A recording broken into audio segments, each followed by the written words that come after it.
Photo बघता बघता ते दोघेही एकमेकांच्या मिठीत झोपलेले. आदित्यने थोड्या वेळात उठून तिला नीट झोपवलं असलं तरी अगदी काहीच वेळात तन्वी लोळत त्याच्याजवळ आली होती.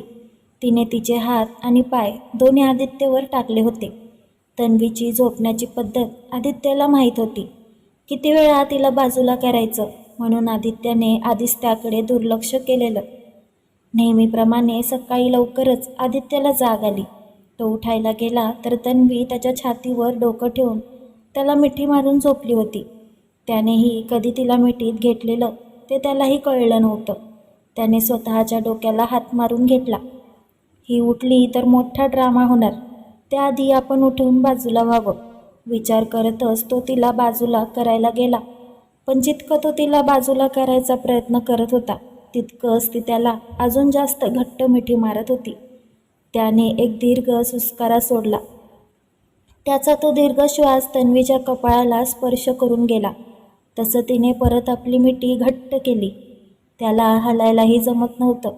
मग मात्र त्याने प्रयत्न करणं सोडून पुन्हा डोळे बंद करून पडून राहिला. तन्वीला तिच्या नेहमीच्या वेळात जाग आली. आता थोडी सवय लावून लवकर उठायचा प्रयत्न करत होती ती. तिने डोळे हळूच उघडून बघितले तर तिला हाताला काहीतरी वेगळंच लागत होतं. माझी उशी अशी का लागते? ती डोळे बंद करूनच हाताने चाच पडत बघत होती. महंत प्रयासाने तिने डोळे उघडून बघितलं तर आदित्यच्या छातीवर डोकं ठेवून त्याच्या मिठीत ती झोपलेली. मी याच्या मिठीत कशी की याने मला मिठीत घेतलं? सोडणार नाही याला मी. मला हात लावतो बघतेच आता. ती अजूनही त्याच्या छातीवर डोकं ठेवूनच विचार करत होती. ती त्याच्या मिठीत झोपूनच त्याला त्रास द्यायचा विचार करत होती. त्याने थोडी मान हलवली तसं ती तिच्या विचारातून बाहेर आली आणि ती त्याच्या मिठीतून बाजूला झाली. ती इतक्या गडबडीत त्याच्यापासून बाजूला व्हायला गेली की बाजूला होताना त्याच्या हातातल्या ब्रेसलेटमध्ये तिचे केस अडकले गेले. त्यामुळे त्यालाही जाग आली. तो डोळे चोळतच तिला बघत होता. तिने पटकन त्याच्या ब्रेसलेटमधून केस सोडवून घेतले आणि बाजूला होत केस वर बांधून भांडण्याची पूर्वतयारी करत होती. आदित्यसुद्धा उठून तिकडेच बेडला टेकून तिला बघत होता. तिचा एक्सप्रेशनवरून पुढे काय होणार याचा अंदाज त्याला आला होता. ती काही बोलणार त्याआधीच आदित्यने स्वतःच्या तोंडावर मारून घेत एक हळू आवाजात आरोळी फोडली. तिने त्याच्याकडे केलेला बोट तसाच करून ती त्याचं काय चालू आहे याकडे डोळे मोठे करून बघत राहिली. हे माताजी, कानावर दोन्ही हात ठेवत, हे काय झालं? हिने मला कुठे तोंड दाखवण्यायोग्य नाही सोडलं. आता माझं कसं होणार? या मुलीने तन्वीकडे बोट दाखवत माझ्या भोळेपणाचा, माझ्या झोपेचा फायदा उचलला. मला घरी बोलावून हिने माझ्या अब्रूवर हात टाकला. आदित्य नाटकी करत बोलला. त्याला स्वतःचंच खूप खूप हसू येत होतं. पण त्याने त्याचं हसू थांबवून ठेवलेलं आणि तन्वी ती तर त्याला डोळे फाडून बघत होती. त्याचं नक्की काय चालू आहे हेच तिला कळत नव्हतं. या मुलीने मला तिच्या घरात बोलावलं आणि माझा फायदा उचलण्याचा प्रयत्न केला. प्रयत्न नाही तर या मुलीने माझा फायदा उचलला आहे. आता मी बाहेर कसं जाऊ? कसं दाखवू आईसाहेबांना माझा हा गोरा चेहरा जो हिच्यामुळे काळा झाला? आता कोणाला दाखवण्याच्या योग्य नाही राहिला. हा समाज, ही लोक काय बोलतील माझ्याबद्दल? आदित्य अजूनही नाटके करत बोलत होता. हात पसरवून बोलत होता. वन्स मोर प्लीज, आपण तुमची व्हिडिओ बनवूयात, तन्वीने शांतपणे सांगितलं. तिलाही हसू येत होतं. पण अजून शो बाकी होता जो तिला इतक्यात संपवायचा नव्हता. तिने हसू आवरत त्याला अजून कारण दिलं. या निर्दयी मुलीला अजूनही माझी व्हिडिओ बनवायची आहे, म्हणजे ती व्हायरल करणार. आणि मी माझं काय होणार? कसं होणार? आता माझं दुसरं लग्न कसं होणार? आईसाहेब, आबासाहेब काय विचार करतील माझ्याबद्दल? आदित्य नाटकी करत खोटं रडत बोलत होता. नाटक झेलण्यापेक्षा केलेलं बरं. थोडं थांबून आदित्य मनातच विचार करत आता काही वेळात त्याने जी काही नाटके केली ते आठवत मनातच हसत होता. पण चेहरा एकदम निर्विकार ठेवून. आईसाहेब आणि आबासाहेबांना कोणतं तोंड दाखवायचं सांगू का? तन्वीची इतका वेळ नाटकी बघत होती ती बोलली. हो तूच सांग आता. मी माझं हे तोंड कसं दाखवायचं? काय विचार करतील माझ्या माहेरचे? न आलेले अश्रू पुसत आदित्य बोलला. व्हॉट माहेर? तन्वीला आता हसू कंट्रोल होत नव्हतं. तिने हसतच बेडवरची उशी उचलली. पुढे काय होणार ते समजून आदित्य आधीच तयारीत होता. मी सांगते ना काय विचार करतील तुमच्या माहेरचे. त्याला उठलेलं बघून तन्वी बोलली आणि त्याला मारणार तेच तो बेडवर चढून दुसऱ्या बाजूला तिच्यापासून लांब गेला. आदित्य रूममध्ये सोफ्यावर बेडवर चढून उड्या मारत होता आणि तन्वी त्याच्या मागे तशीच धावत होती. दोघेही लहान मुलांसारखे रूममध्येच पकडापकडी खेळत होते. मध्येच तन्वी त्याला उशी फेकून मारत होती. तीच उशी तो परत तिच्यावर फेकत पुन्हा पळत होता. आदित्यराव पण तन्वीसारखे खूप वेळ झोपतात का? मॉम किचनमध्ये आवरत काकीशी बोलत होत्या. मगासपासून मॉम एकट्याच बडबड करत होत्या आणि काकी फक्त ऐकायचं काम करत होती. उठवायला जाऊ का? 8 वाजलेत. त्यांना ऑफिसला जायचं असेल, उगाच उशीर होईल. मॉमची परत बडबड. मॉम, वादळ घरात असताना इतकी शांतता कशी ग? अक्षय आत येत बोलला. त्याने काजूचा डब्बा काढून त्यातले काजू खायला सुरुवात केलेली. ठेव तो डब्बा आधी, मॉमने त्याच्या हातावर चापटी मारत सांगितलं. 8 वाजून गेले, दी अजून उठली नाही का? त्याने परत विचारलं. नाही ना, आणि आदित्यराव पण अजून खाली नाही आले. मॉम बारीक चेहरा करत बोलल्या. दीने तिची सवय जिजूंना सुद्धा लावली वाटतं. अक्षय हसत बोलला. गपरे, जा उठव त्यांना. तनू सांगत होती आज तिला ऑफिसला लवकर जायचं आहे. कसली तरी मीटिंग आहे की काहीतरी आहे बोलत होती. ए मॉम, मी नाही जाणार हा. ती काही लहान नाही. तिला जायचं असेल तर जाईल. मला लवकर ब्रेकफास्ट दे. मी जातोय. आज थोडं प्रोजेक्ट वर्क करायचं आहे. अक्षयने परत एक काजू तोंडात टाकत सांगितलं. जाऊन बघ, मॉम डोळे वटारत बोलल्या. नाही, मी नाही जाणार. तिला उठवलं तर ती मलाच मारेल. परत एक काजू तोंडात टाकत तो किचनमधून बाहेर पडला. या मुलाचं ना काय होईल काही कळत नाही.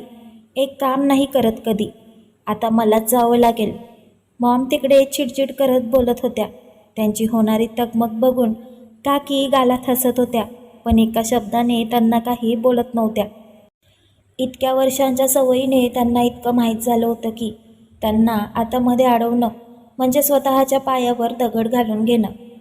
काकी फक्त त्यांची बडबड ऐकत गालात हसत होत्या.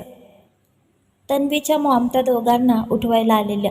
त्या दरवाजाच्या इथे गेल्या तेच त्यांना बाहेर त्या दोघांचा आवाज येत होता. सांग ना, सांग. काय सांगतेस ते सांग. आदित्य तिच्या पुढे धावत बोलत होता. समजलं, ती उशा फेकून बोलत होती. तू पण घे. तो उशी परत तिच्यावर फेकून मारत होता. मध्येच दोघे हसत होते तर मध्येच तन्वी थांबून दीर्घ श्वास घेत होती. मॉम बाहेर राहून त्यांचं नक्की काय चालू आहे त्याचा अंदाज घेत होत्या, पण काहीच न कळल्याने त्यांना डिस्टर्ब न करताच त्या 2च मिनिटात परत गेल्या. आदित्यच्या मागे उड्या मारून मारून तन्वी दमली होती, पण हार मानेल ती तन्वी कसली. ती मोठमोठे श्वास घेत धापा टाकत त्याच्या मागे धावत होती. काल तिच्या पायाला लागलं होतं ते सुद्धा ती विसरली होती. जवळपास अर्धा पाऊण तास उशांची फेकाफेकी खेळून खूप दमल्यावर मात्र ती बेडवर आडवी झाली. लुट गया, मैं बर्बाद हो गया. तिला दमून झोपलेलं बघून आदित्यने परत नाटकी सुरू केली. मुद्दाम तो तिच्या जवळ जाऊन बोलत होता. आदित्य प्लीज, आता मी खरंच खूप दमले. एक हात डोक्याखाली घेत ती त्याच्या बाजूला तोंड करून बोलली. ओके, हे घे. आदित्यने तिच्या बाजूला बसत तिला पाणी दिलं. थँक्स. पाणी घेत ती बोलली. दोघेही थोडा वेळ शांत बसले होते. कोणीही काहीच बोलत नव्हतं, पण कदाचित डोळ्यांचा संवाद चालू होता. दोघेही एकमेकांकडे बघत होते. मी आजचा दिवस प्रियाकडे राहायला जाणार आहे. शांतता तोडत तन्वी बोलली. तो काहीच बोलला नाही. मॉमला सांगू नका, ती ओरडेल मला. मी इथे सांगीन तिकडे जाणार आहे. आणि तिकडे सांगशील इकडे थांबते. तिचं वाक्य त्याने पूर्ण केलं. ती खाली मान घालून गप्प झाली. ओके, पण बॉडीगार्ड तुझ्यासोबत असणार आहेत हे विसरू नकोस. आदित्यने सांगत तो बेडवरून उठला. उद्यापासून. ती बोलतच होती की त्याची रागीट धारदार नजर तिच्यावर पडली. आज असं काय करणार आहेस की आज तुला एकटीला जायचं आहे? त्याने स्वतःवर पूर्ण कंट्रोल करत भुवया उंचावत तिला विचारलं.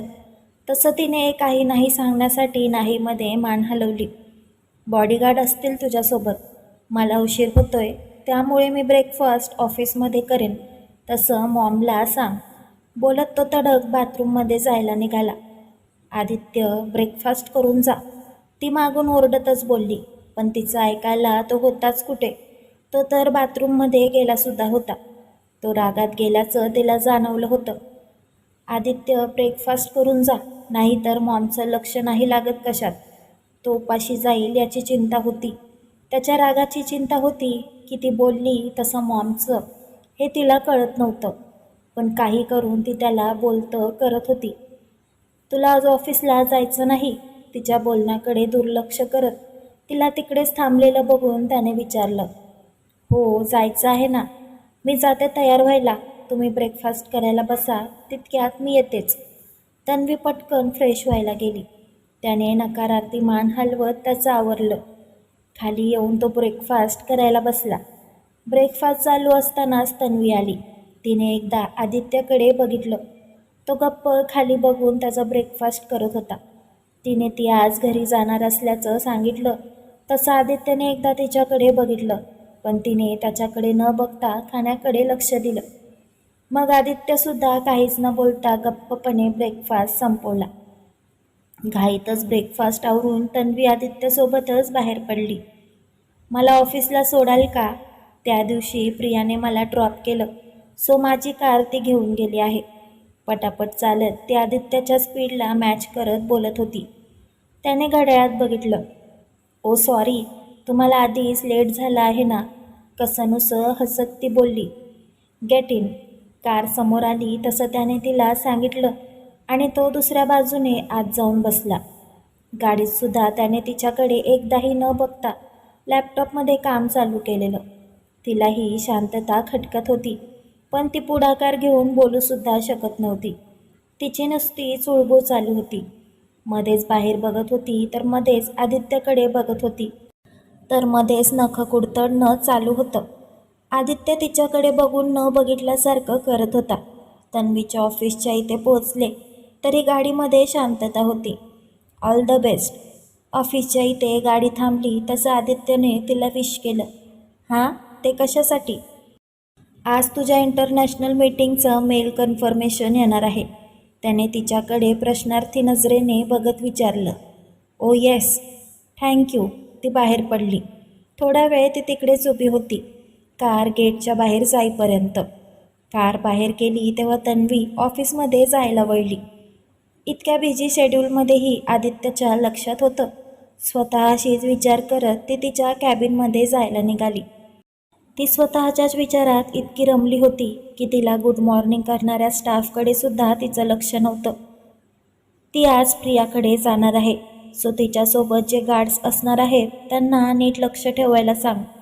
जर यावेळी ती गार्ड्सना फसवून कुठे गेली तर मी तुलासुद्धा सोडणार नाही.